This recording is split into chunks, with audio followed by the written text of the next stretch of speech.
지난 12일 낮 12시 31분경 일본 도쿄 인근 이바라키현에서 규모 5.0의 지진이 발생하였습니다. 최근 일본 전역에 연이어 지진이 발생했는데 이번엔 수도권에서 큰 지진이 발생하였고 가까운 시일 내에 대규모 지진이 발생할 가능성이 제기되어 일본 내 불안감이 고조되고 있습니다. 이바라키현 남부에서 발생한 진도 5.0의 지진은 비록 그 피해가 크지는 않았지만 심상치 않은 조짐이라는 우려가 나오고 있습니다. 이번 지진으로 수도권 지역을 운행하는 열차는 운행을 일시 중단하고 안전점검에 나섰으며 일본 기상청은 지반이 약한 곳에 붕괴 가능성을 주의해야 한다고 경고했습니다. 또한 이번 지진으로 수도권에서 최대 진도 4가 관측되었고 도쿄에서도 진도 3이 수십 초간 이어졌다고 했습니다.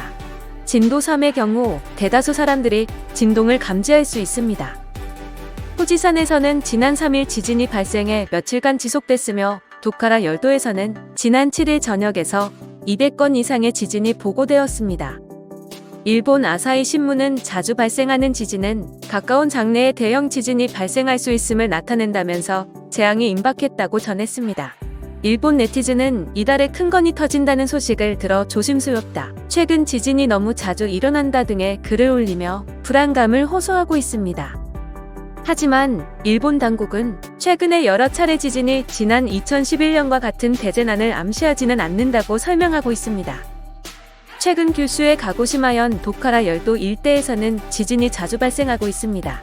일본 기상청에 따르면 도카라 열도에서는 지난 4일부터 11일 오후 5시까지 진도 1 이상 지진이 280회 이상 관측되었으며 지난 9일 오전 11시쯤 도카라 열도 근해에서 규모 6의 지진이 발생하여 인근 아쿠세키 섬에서는 규모 5의 흔들림이 관측되어 섬 주민들의 대피 행렬이 이어지고 있습니다.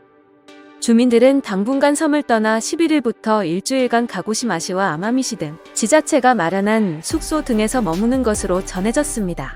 주민들은 지난 9일 지진이 지금까지의 지진 중 진동이 가장 심했고 집이 너무 흔들려 찬장에 있던 접시가 다 깨졌을 정도라며 소방대원이 대피하라고 해서 기종품만 가지고 인근 학교로 도망갔다고 당시를 떠올렸습니다.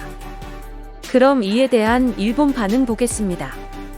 흔치 않은 일이 아니라고만 할 뿐 전조 증상이 아니라거나 연관성이 없다고는 말하지 않았어. 그냥 아무도 알 수 없는 거겠지. 현재 77년째. 100년에서 150년 간격으로 발생할 수 있지만 20년, 30년 앞당겨져도 전혀 이상하지 않다. 만약 수도 직하형 지진 연동형 남해 트로프 지진으로 이전의 기록처럼 1703년 겐노쿠 지진과 1707년 호우에이 지진이 같은 해 말에 후지산 화산 폭발과 겹쳤던 것이 왠지 또 답습될 것 같다.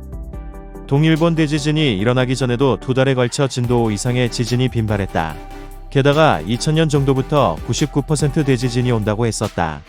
그리고 남해 트로프는 현 시점에서는 77%이지만 2030년 이후는 99% 추정. 규모는 적어도 동일본 대지진과 공등 혹은 10배로 여겨지고 있다. 기상청은 정부와 짜고 대지진 일어날 일을 숨기고 있다고 생각해. 코로나도 문제지만 지금 발표하면 일본 전 국민이 혼란에 빠지기 때문이라고 추측합니다. 이번에 큰 지진이 오면 몇 개의 원자력 발전소가 멜트다운 되는 것일까? 지은 지 몇십 년이 지났고 정부는 안전하다고 하는데 후쿠시마 원전은 어땠지? 만약 대지진이 온다면 이번에는 아마 그대로 전쟁이 될 것 같다. 일본이 마비된 상태에서 이웃 나라가 쳐들어올 것 같다. 현실적으로 있을 수 있는 이야기.